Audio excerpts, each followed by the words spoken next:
Joe Biden the other day gave a little quick press avail after getting off Marine One, headed back to the White House. And he walked up to the press, and this has turned into a big controversy. I'm kidding. It's not a big, it's just hilarious how stupid the left is. So a lot of people believe Joe Biden told people my butt's been wiped. Check this out for those who missed it. Must it be a reconciliation? What must be what? Immigration. So there's a lot of speculation out there if Joe Biden said to the reporter, my butt's been wiped. Folks, he did not say his butt's been wiped. It was funny. It's a joke, you leftist idiots. But because it's a joke and it's at Joe Biden's expense, who is obviously mentally compromised at this point, the left always has to jump in to play defense. So they use the media, because they are leftists, they're propagandists, to do that. I predicted on my show that even though it's an obvious joke, the guy didn't tell anyone his butt has been wiped, and we laughed about it. The left, who are losers and have nothing else to do other than to protect the regime in power like sycophantic, acolyte, butt-kissing losers, I predicted on my show that, of course, the fact checkers would have to come in to say, Biden didn't say that his butt's been wiped. You doubt me? Here's from the Monday. Check this out. Did he just not say my butt's? Listen, I'm sure he said something.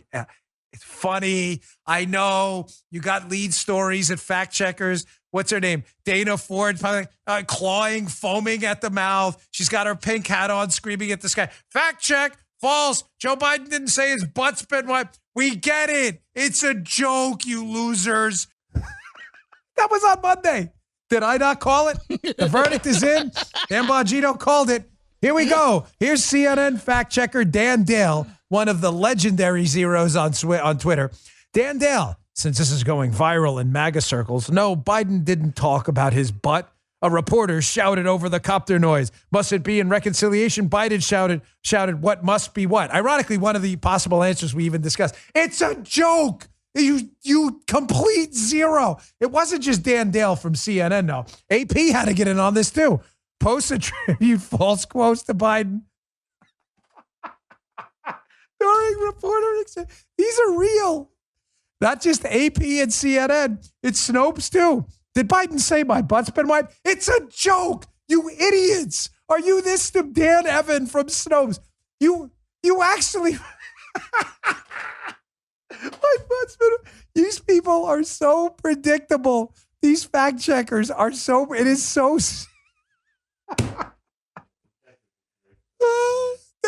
They are, my gosh. Any sentient beings in this universe or another must look at these fact checkers and be like, what a bunch of losers.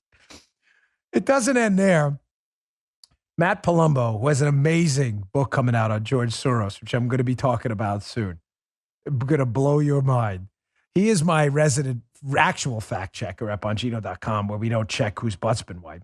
And he wrote a piece about PolitiFact's worst fact checker, who this is one of the worst fact checks you'll ever see. And that's saying a lot for this guy, Tom Kircher. I'll show you him in a minute. This guy is, again, talk about legendary zeros. In the Zero Olympics, this guy is definitely a contender for the silver or gold. For the Zero Olympics for fact checkers. Here was Kamala Harris. Of course, stirring what they would call misinformation about the vaccine a little while ago. Check this out, Kamala Harris. So let's just say there's a vaccine that is approved and even distributed before the election. Would you get it?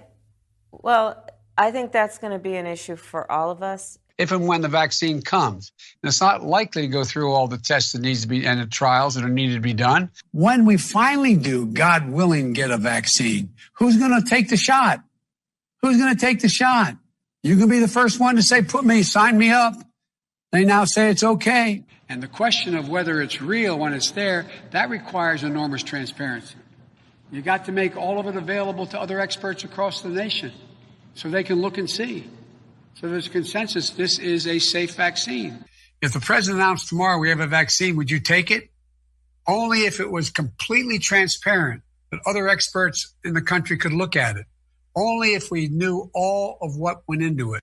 If Donald Trump can't give answers and the administration can't give answers to these three questions, the American people should not have confidence. But if Donald Trump tells us that we should take it, I'm not taking it. So there you go. The same administration telling us how wonderful the vaccine is, all this other stuff, saying the exact opposite. But notice, what's her name? Heidi Bayreich or whatever, and known bigot Angelo Corso. And they're not attacking those two. They're celebrating those two. That, by their own definition, would be vaccine misinformation. So, of course, given that we played their own words, Tom Kircher, the world's worst fact checker, had to jump on the case and incredibly try to. And let me just read what Matt wrote, because this is just bizarre, even by PolitiFact standards here. Matt says, so she's skeptical of taking the vaccine, and Tom Kircher incredibly manages to interpret this as having a problem with the logistics. This is insane. He talks about how the Facebook racket works here. She did not mention anything about the logistics. Kamala Harris attacked the vaccine. Is she right or is she wrong? Now, Kircher, who's, again, check him out here. He's PolitiFact. Here's a photo of his own photo up at PolitiFact. This is, again, the world's worst fact checker, Tom Kircher. It's incredible how we use her own words, questioning the vaccine, the efficacy of the vaccine, which by their standards, not mine, you should be able to question anything, is misinformation. And yet when we play their own words, the fact checkers like Tom Kircher have to run to the defense and say, no, she's not questioning the vaccine. She's questioning the logistics. This is, again, the world's worst fact checker. This is how we block these people instantly.